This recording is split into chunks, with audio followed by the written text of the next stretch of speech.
தற்போது நம்முடன் திமுகவிலிருந்து கான்ஸ்டன்ட் ரவீந்திரன் அவர்கள் இணைந்திருக்கிறார். சார் வணக்கம். வணக்கம். காவல்துறை மெத்தனமாக செயல்படுதுன்னு ஒரு குற்றச்சாட்டை விசிக தலைவர் திருமாவளவன் முன் வச்சிருக்காரு. இதை எப்படி பாக்குறீங்க? அது குற்றச்சாட்டு அல்ல, அது அரசுக்கு ஆலோசனை. கொஞ்சம் இன்னும் வேகமாக போகலாமோ, மக்கள் எல்லாம் எதிர்பார்க்கிறார்களே. இப்படி ஒரு படுகொலை நடந்த போது அதற்கு பொறுப்பற்ற தன்மையோடு நடந்து கொண்ட ஒரு தலைவர் மீது நடவடிக்கை எடுப்பதற்கு ஏன் இன்னும் தயக்கம் என்பதை போல மக்களினுடைய குரலாக மிக விரைவாக அதில் நடவடிக்கை எடுங்கள் என்று ஆலோசனையை சொல்லுகிற விதம்தான் அதுவே தவிர இதை குற்றச்சாட்டாக பார்க்க வேண்டிய அவசியம் இல்லை. அது மட்டுமல்ல, அண்ணன் திருமா அவர்களுக்கு தெரியும், மிக இது போன்ற காவல் விஷயங்களில் அண்ணனுக்கு மிகப்பெரிய அனுபவங்கள் உண்டு.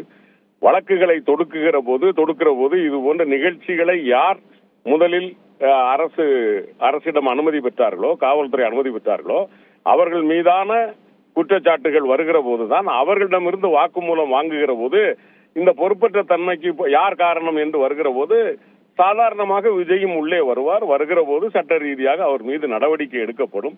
எனவே இதில் உயர்ந்தவன் தாழ்ந்தவன், பலமானவன் பலவீனவன் என்பதெல்லாம் சட்டத்திற்கு இல்லை, திராவிட முன்னேற்ற கழக தலைமையிலான அரசிற்கு இல்லை.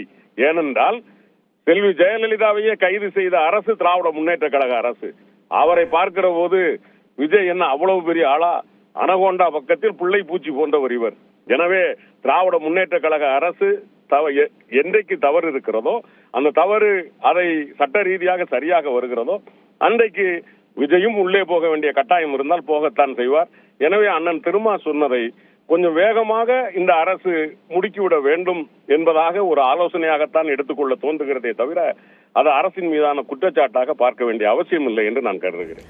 அப்போ விஜய் மீது வழக்கு பதிவு செய்ய வாய்ப்பு இருக்கிறதா? விஜய் மீது தனிப்பட்ட முறையில் வழக்கு செய்வதற்கு, ஏனென்றால் இது ஒரு நிகழ்ச்சி ஏற்பாடு. அந்த நிகழ்ச்சி ஏற்பாட்டில் குளறுபடி நடந்திருக்கிறது.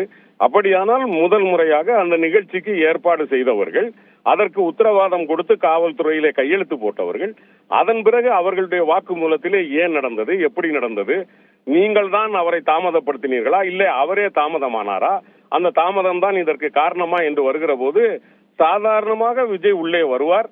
அது அவர்தான் காரணம் என்று அவர்களே வாக்குமூலம் கொடுக்கிற போது இன்னும் எளிதாக இருக்கும். எனவே சட்டம் தன் கடமையை செவ்வனே செய்யும்.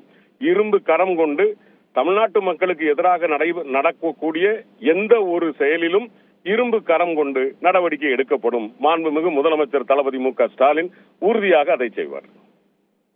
உங்களுடைய கருத்துக்களை பகிர்ந்தமைக்கு நன்றி திரு கான்ஸ்டன்டைன் ரவீந்திரன்.